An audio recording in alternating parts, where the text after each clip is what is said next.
Hi guys, hope all of you are doing well and your preparations are in full swing for the upcoming exam. I just thought that I'd make a video on how to score band 9 in the reading section of IELTS. Uh, this is specifically for the general training module.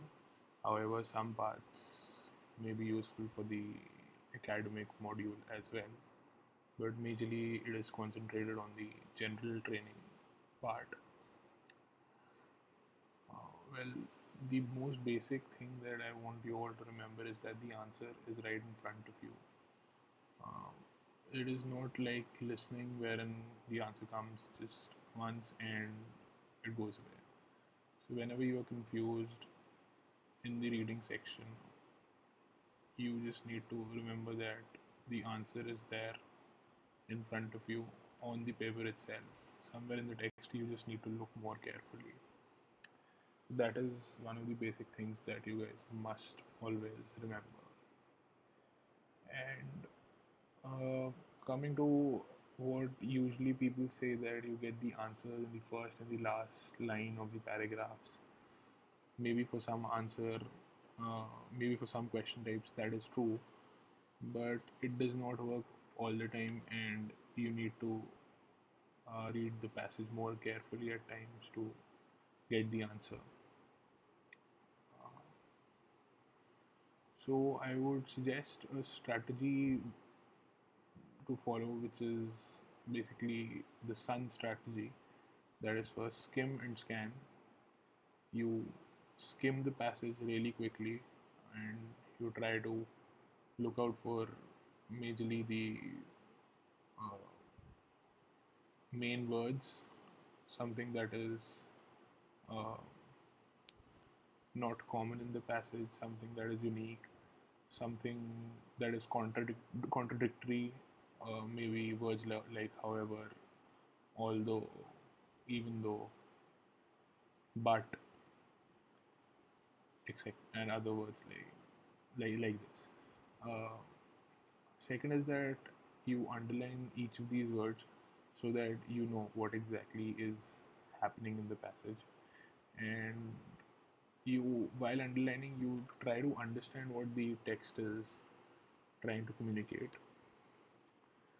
And third point is notes. I would suggest that notes should be just about 2 to 3 words against each paragraph, and even if you do not take notes, it's perfectly fine, because I know that time is limited and taking notes takes a considerable amount of time to write them down on the question paper and then going through them. But it does help. Just try to keep the notes as small as you can, 2 to 3 words. And now I would go through each of the question types, and something that everyone misses out is a very common thing that usually helps us in the listening module. That is that the answers come in a particular order. So if I answer question number one, then I know that the answer for question number two would be coming. So the answers are not jumbled up. And this same thing is there in the reading module, which most of the people miss out. And like, if you first so that I would recommend that you see the questions first in the reading module, which type of questions are have you been asked, and once you know which type of questions they have asked you, you can easily determine like if the answers for those questions would be in the same order, or they would not be in the same order. So majorly, if you will see, like, out of the 11 question types, almost in 7 of them the answers come in the same order as the text. So it'll be very easy for you if you realize this, that in like more than 50% of the question types, the answers come in order in the reading section. So that should be a major point which you need to remember always, and you need to concentrate on that. and check the question type before you start answering the reading section. It'll help a lot. So once you get a answer for maybe one first question, you know that the answer for the second question is somewhere in between. And if even if you do not get the answer for the second question and you get the answer for the third question, then you are quite sure that the answer for the second question is between the answer 1 and answer 3. I have covered the same thing for true, false, not given, and yes, no, not given questions in my previous video. Do check it out. So let's start with the multiple choice questions. These are the most basic question types, and again, the answers come in the same order. So whenever you get the answer for first question, you can always look out for the second question below that first question's answer. And again, this question type basically it tests your reading skills and how well do you understand specific points. So I would say the skimming strategy works quite very well in the multiple choice questions. And coming to the identifying information questions, which are basically the true, false, not given questions. Again, these questions, some people consider it as difficult, but you need to realize that the answers are in a particular order. So it helps to know that. And basically, this question type tests your understanding about the factual part of the essays. How well have you understood the essay? I would say that skimming helps in this section, but at times you would need to read the whole text to answer, not the whole text exactly, the whole paragraph where you think the answer is. Sometimes you'll need to read that more carefully in order to get the answer. But the subsequent answers should start coming more quickly because, as you know, everything is in the same order. Coming to information matching, that is the yes, no, not given questions, the third question type. This question type is differentiated from the second question type majorly in terms of this question type tests you on recognizing the opinions or ideas of the author, and it does not test the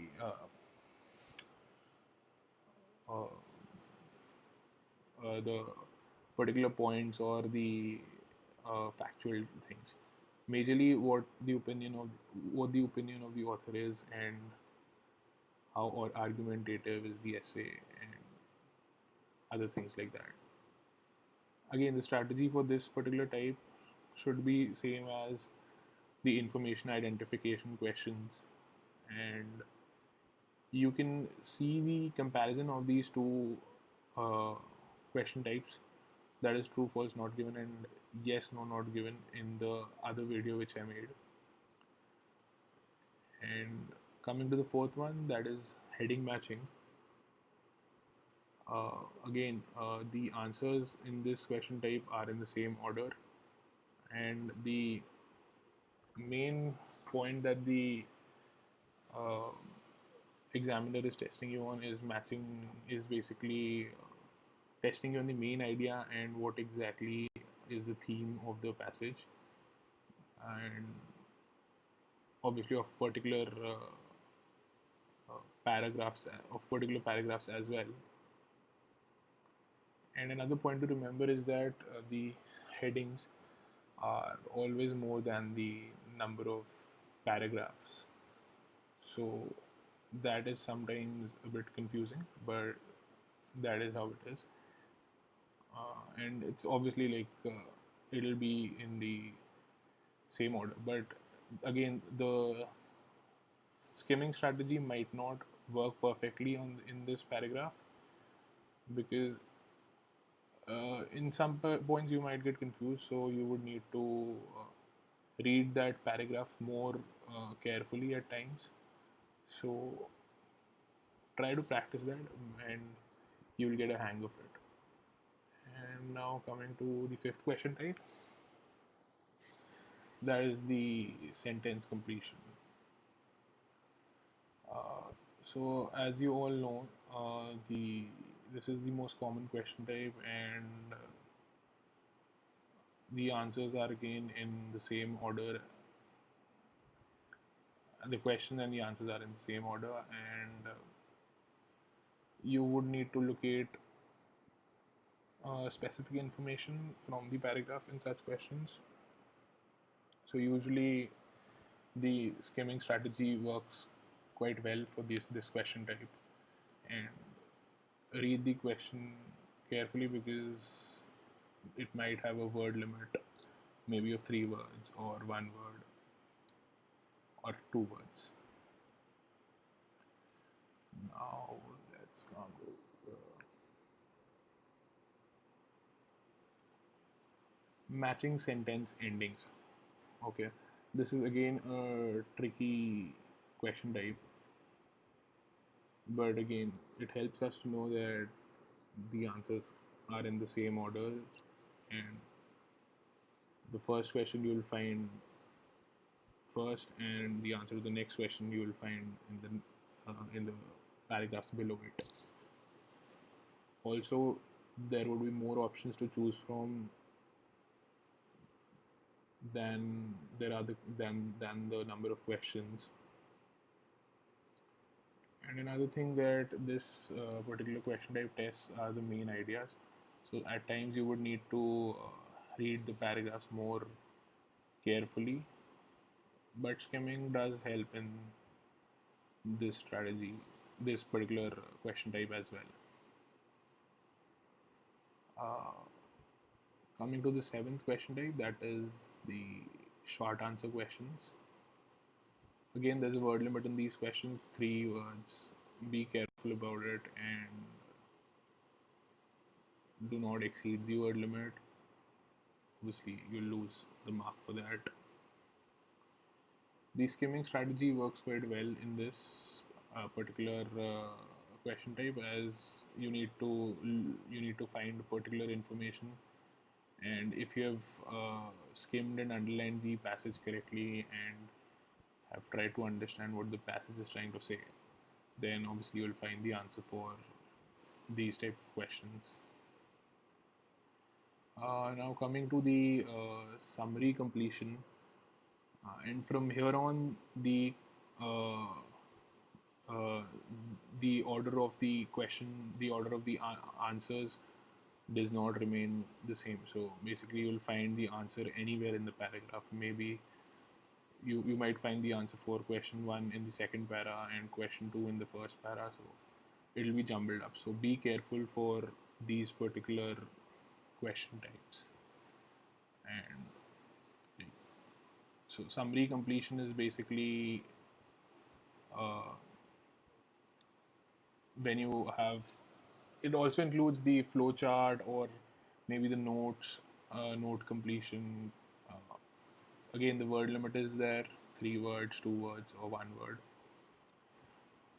For this particular question type, you need to understand the main ideas of the section quite well, and there has to be a holistic understanding of what the author is trying to communicate in the overall passage, because at times it will be related to the main idea of the whole passage, and how the sub main ideas are related basically.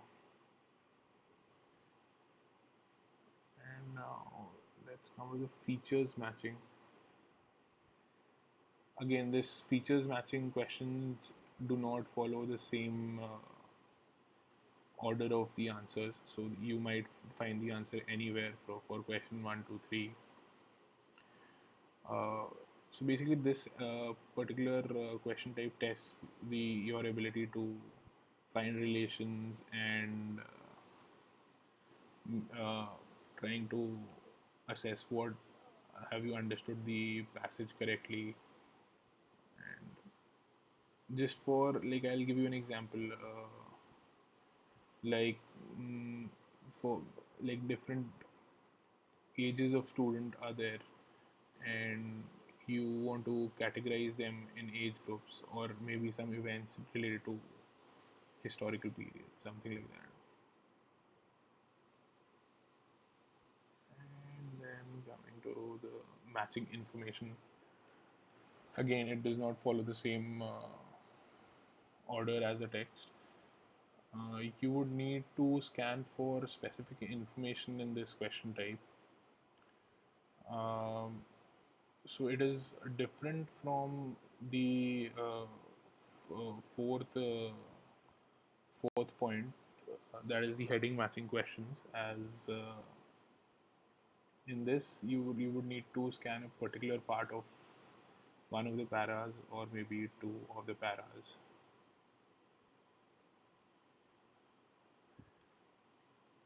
Coming to the last question type, that is diagram label completion. Again, some people find it quite easy, others find it difficult. So in this, majorly you have to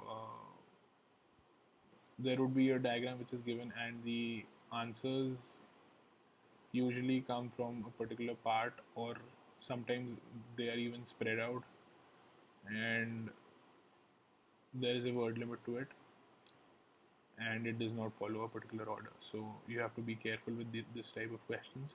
But usually, because of the diagrammatic representation, people find it easy to uh, crack this question type. So, as I've told you, like in almost 7 out of the 11 question types, the answers come in the same order, which you need to remember and make use of this particular uh, knowledge. Uh, I would also suggest that you go and see the IELTS website. They also give some strategies and the information that they are testing on. And so, majorly, all of this information has been taken from the IELTS official website only. And I would say that just be careful while attempting the reading section, and just keep in mind that the answers are always in front of you, and you just need to see them more, see the text more carefully. uh, that's it, and all the best for your upcoming exams.